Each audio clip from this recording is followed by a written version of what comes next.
काही अफवा फैलली की गाडीमध्ये आग लागली आहे, त्यामुळे त्याच्या चेन पुलिंग झाल्यामुळे गाडी फास्ट थांबली आणि पुन्हा त्याच्या चिंग्याला उडाल्यामुळे कन्फर्म झालं की आग लागली आहे। त्या ठिकाणी जनरल डब्यातले जे लोक होते, काही ह्या साईडला त्यांनी जंप घेतली, काहींनी दुसऱ्या साईडला जंप घेतली आणि ते जे या साईडला उतरले तर तिकडनं कर्नाटक एक्सप्रेस येत होती, ती इतकी फास्ट होती, जवळपास 130 ते 40च्या स्पीडने। मी तिथल्या स्टेशन मास्टरशी विचारलं की इथं स्पीड कमी किती असते, तर त्यांनी सांगितलं की 130 ते 140 पर आवर्स। तर त्यामुळे त्या ठिकाणी ॲक्सिडेंट झाला आणि जवळपास 11 लोक एक्सपायर झालेले आहेत। त्याच्यामध्ये 4 हे पाचोऱ्या इथे डेड बॉडी त्यांची आहे आणि 7 डेड बॉडी ह्या GMC जळगावला पाठवण्यात आलेल्या आहे।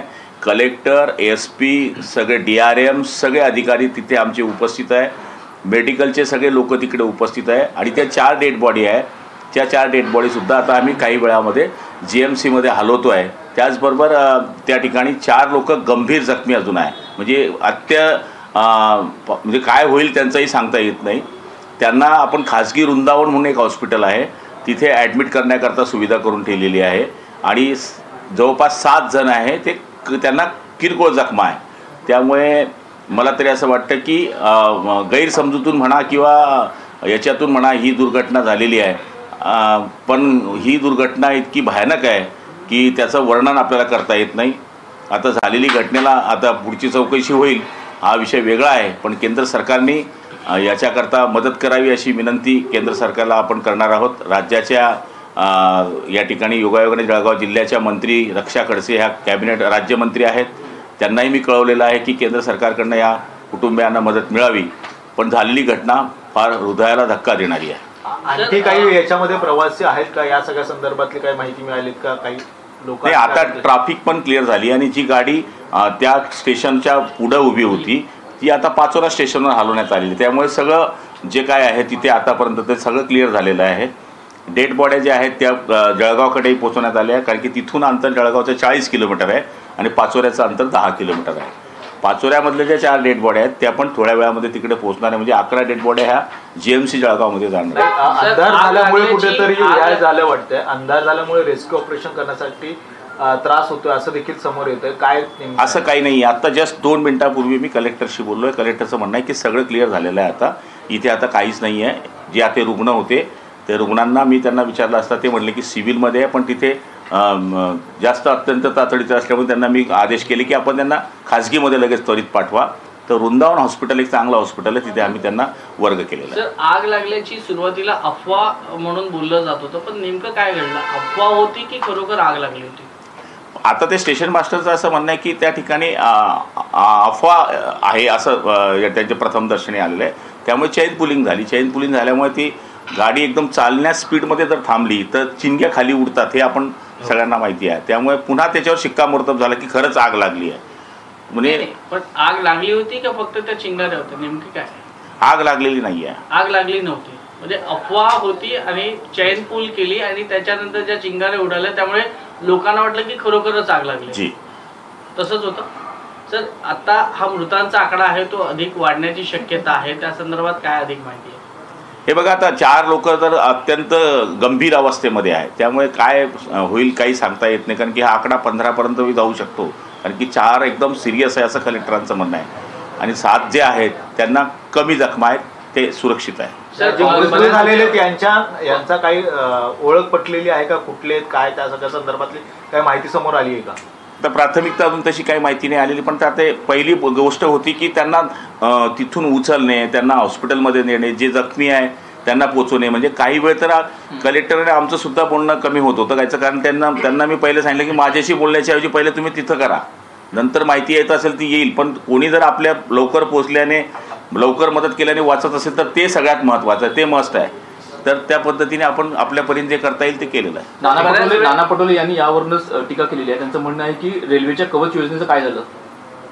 हे बघा, आता ही घटना किंवा स्टेशनच्या चुकीने झाली किंवा याच्या चुकीने झाली असं नाही आहे, याच्यामध्ये तरी कोणी कृपया राजकारण करू नये। याचं कवचचं काय झालं आणि ते कवचचं काय झालं, आणि जे लोक मेले आहेत त्यांच्या बाबतीमध्ये विचार करावा, जे जखमी ते कसे वाचतील त्याच्याकरता परमेश्वरकडे प्रार्थना केली पाहिजे। अशा ठिकाणी तरी नानासारख्या एक ज्येष्ठ माणसाने कृपया राजकारण करू नये अशी माझी त्यांना विनंती आहे. सर, एक प्रश्न असा आहे की बऱ्याच वेळेला रेल्वे अपघात हे घातपाताचे ठरले जातात, तर असा काही घातपाताचा हा कट होता किंवा असं काही संशय, काही असं कोणाला तिकडच्या स्थानिक ऑफिसर्सला वगैरे काही डाऊट आहे का? नाही, तसं काही नाही आहे. कलेक्टर साहेबांचं म्हणणं आहे की ही गाडी सरळ जात असताना झालेली घातपातचा काही विषय येतच नाही तिथे, कारण की ही जी घटना घडलेली आहे ते जनरल डब्यातले लोक बिचारे सगळे दनादन खाली उतरले. आपण जर पाहिलं तर त्याच्या मागची जे डबे आहेत ते सगळे AC आहेत, त्याच्यातले लोक उतरलेच नाही ना तोपर्यंत ही घटना घडली. ठीक आहे, थँक्यू सर. थँक्यू.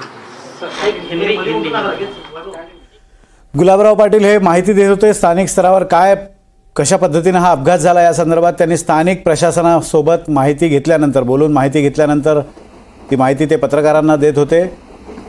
पुन्हा एकदा त्यांनी तीच बाब सांगितली की पुष्पक एक्सप्रेसमधून हे प्रवासी उड्या मारून खाली उतरले आणि दुसऱ्या ट्रॅकवर ते उभे असताना अचानक बाजूनी कर्नाटक एक्सप्रेस वेगाने येत होती.